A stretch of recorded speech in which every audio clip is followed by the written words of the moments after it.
మాజీ మంత్రి గారి వాదన, వారి ఆక్రోశం, వారి ఆవేదన చూస్తుంటే ఆల్రెడీ చెర్లపల్లి జైల్లో ఉన్నట్టుగా ఉంది అధ్యక్ష.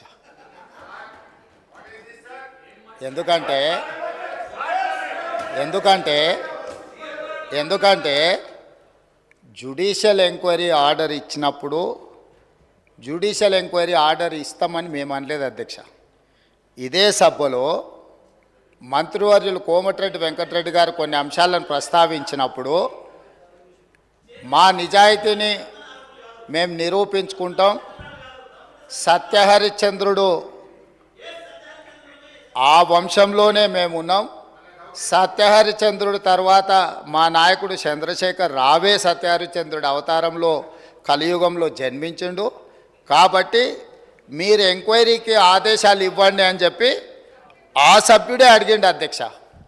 సో వారు నిజాయితీని నిరూపించుకోవడానికి, వారు సత్యహరిశ్చంద్రుడి వంశమని తెలంగాణ సమాజానికి అంతా చెప్పుకోవాలని వారు అడిగినప్పుడు వారిని ఎందుకు బాధ పెట్టాలని చెప్పి ఛత్తీస్గఢ్ నుంచి కొనుగోలు చేసిన 1000 మెగావాట్ల విద్యుత్ ఒప్పందము, యాదాద్రి 260x4 1040 మెగావాట్ల భద్రాద్రి పవర్ ప్రాజెక్టు నిర్మాణం సబ్ క్రిటికల్ టెక్నాలజీ తోటి, అదేవిధంగా యాదాద్రి 4000 మెగావాట్ల విద్యుత్ ఒప్పందం బిహెచ్ఎల్కి ఇచ్చిన దానికి సంబంధించి వారు అడిగితేనే ఇదే సభలో చర్చ జరిగితే తమరి అధ్యక్షతన రాష్ట్ర ప్రభుత్వం ఆమోదించింది.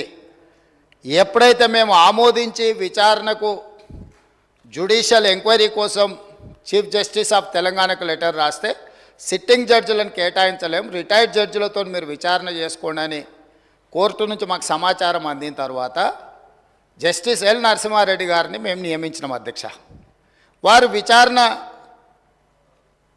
క్రొనలాజికల్గా చేసుకుంటూ సంబంధిత శాఖ మంత్రికి ఆనాడు, సంబంధిత ఆనాటి ముఖ్యమంత్రికి, మీరందరూ కూడా మీరు నిజాయితీ పరులు సత్యహరిశ్చంద్రులు అన్నారు కదా, కమిషన్ దగ్గరకు వచ్చి మీ వివరాలు ఇవ్వండి అని అడిగినారు అధ్యక్ష. అంటే ఒక కమిషన్ వేసిన తర్వాత కమిషన్ విచారణ చేసేటప్పుడు, కమిషన్ సమన్ చేసినప్పుడు బాధ్యత గల పౌరుడిగా, ప్రజాప్రతినిధిగా అక్కడికి వెళ్ళి తమ వాదనను, ఇక్కడ ఏదైతే వాదన వినిపించాలనుకున్నారో ఆ విచారణ కమిషన్ ముందర వెళ్ళి వీరు వాదనను వినిపించి ఉంటే నిజంగానే వాళ్ళ నిజాయితీ అంతా బయటకు వచ్చి ఉండేది కదా అధ్యక్ష. అక్కడికి వెళ్ళకుండా ఆ కమిషనే వద్దు, ఆ వ్యక్తే వద్దు, ఇవన్నీ వద్దే వద్దని వాళ్ళే కోర్టుకు వెళ్ళిండ్రు. హైకోర్టు వాళ్ళ వాదనను తిరస్కరించింది.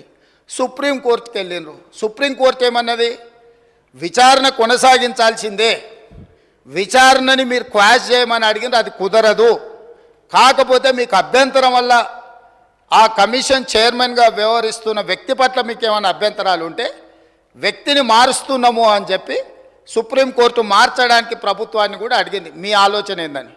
మాకేం ఆలోచన లేదు, ఏ వ్యక్తిని వేసినా సరే విచారణ జరగాలన్నదే ప్రభుత్వం ఆలోచన. ఖచ్చితంగా మా కోర్టు అడిగితే మేము మంచిది మారుస్తాము అని చెప్పి ఒప్పుకున్నాము. వారు కోరుకుంటున్నారు కాబట్టి ఈరోజు సాయంత్రానికల్లా ఎవరిని వేయాలో ఆ విచారణ కమిషన్కు కొత్త చైర్మన్ కూడా ఈరోజు సాయంత్రం నియమిస్తాం అధ్యక్ష. ఇక రెండవ పాయింట్, వాళ్ళేదో తెలంగాణకు విద్యుత్ వెలుగులు తెచ్చినట్టు, తద్వారా తెలంగాణ అంతా దగదగా మెరిసిపోతున్నట్టు ఇంకెంతకాలం ఊదరగొడతారు అధ్యక్ష. ఈ తెలంగాణ రాష్ట్రం ఉమ్మడి రాష్ట్రంలో హైదరాబాద్ నగరంలో పెట్టుబడులు తీసుకురావాలని, ఈ పెట్టుబడుల ద్వారా ఈ ఆనాటి ఉమ్మడి రాష్ట్రానికి ఆదాయం పెరగాలని చంద్రబాబు నాయుడు గారు ముఖ్యమంత్రిగా ఉన్నప్పుడు 24 గంటల విద్యుత్తు ఇవ్వాలి ఈ ప్రాంతంలో అని ఒక నిర్ణయం తీసుకున్నారు. డాక్టర్ వైఎస్ రాజశేఖర రెడ్డి గారు వచ్చిన తర్వాత దాన్ని ఇంకా విస్తరించి ఐటీ కంపెనీలకు కానీ హైదరాబాద్ నగరానికి కానీ ఒక్క క్షణం కూడా విద్యుత్ కోతలు ఉండడానికి వీల్లేదు అని ఆనాడు తీసుకున్న నిర్ణయాల వల్ల నిరంతర విద్యుత్తు సరఫరా జరగడం వల్ల ఐటీ కంపెనీలు, ఫార్మా కంపెనీలు, hotel industry, food industry, sports అన్నీ నగరానికి వచ్చి ఈ నగరంలో ఒక అంతర్జాతీయ ఎయిర్పోర్టు, ఒక ఔటర్ రింగ్ రోడ్డు, హైటెక్ సిటీలు రావడం వల్ల హైదరాబాద్ నగరం విశ్వనగరంగా అవతరించి ఈనాడు తెలంగాణ రాష్ట్రానికి వస్తున్న ఆదాయంలో అత్యధిక భాగము ఆనాడు కాంగ్రెస్ పార్టీ యూపీఏ 1 యూపీఏ 2లో తీసుకున్న నిర్ణయాల వల్ల ఈ నగరానికి ఆదాయం పెరిగింది. కానీ రాష్ట్ర విభజన జరిగినప్పుడు విభజన నియమావళి ప్రకారం ఆస్తులు అప్పులు జనాభా దామాష ప్రకారం పంచుకోవడానికి చట్టంలో అవకాశం ఉంది అధ్యక్ష. దాని ప్రకారమే 42% జనాభా ఉన్న తెలంగాణకు 42% అప్పులు, అదేవిధంగా 58% జనాభా ఉన్న ఆంధ్రప్రదేశ్కి